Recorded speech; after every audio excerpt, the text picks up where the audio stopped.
बात बहुत पुराने समय की है। एक घने जंगल के किनारे एक छोटा सा गांव था। उसी गांव में एक गरीब लकड़हारा अपनी पत्नी और दो बेटियों के साथ रहता था। बड़ी बेटी का नाम नायरा था और छोटी बेटी का नाम रूपा। दोनों बहनें अपने पिता की मदद के लिए रोज जंगल से लकड़ियां काट कर लाया करती थीं।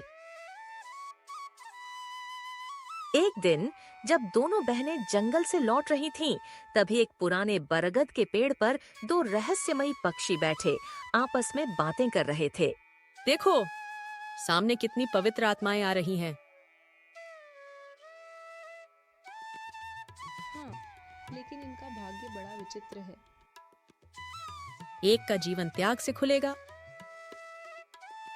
दूसरी को मृत्यु के साए से गुजरना होगा।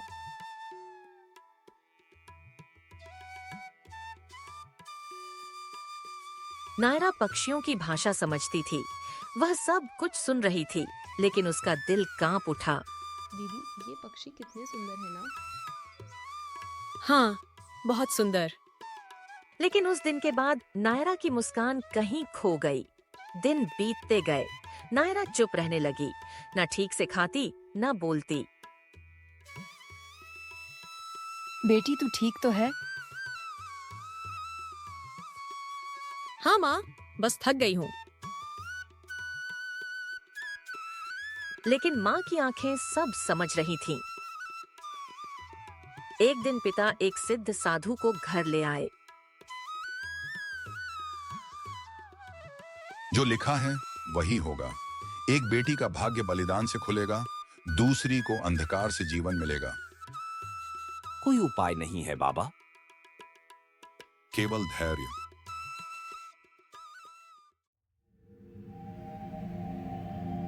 कुछ ही दिनों बाद सांझ के समय घर के दरवाजे पर एक भयंकर काला सियार आ खड़ा हुआ।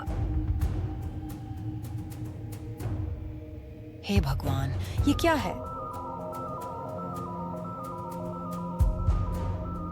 नायरा सब समझ गई।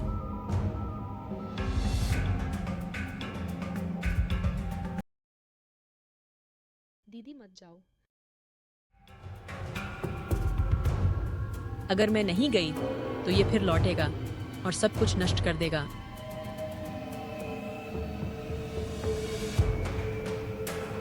आंखों में आंसू लिए नायरा सियार के पीछे चली गई। अंधेरी रात में घने जंगलों में से होते हुए नायरा सियार के पीछे पीछे जा रही थी। आसपास से अजीब अजीब आवाजें सुनकर नायरा का दिल घबरा रहा था। उसे ऐसा लग रहा था जैसे आज उसका आखिरी दिन है।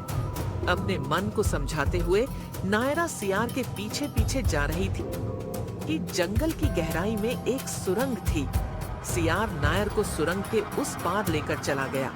सुरंग के उस पार एक सुनहरा राज्य था जो सोने सा चमक रहा था।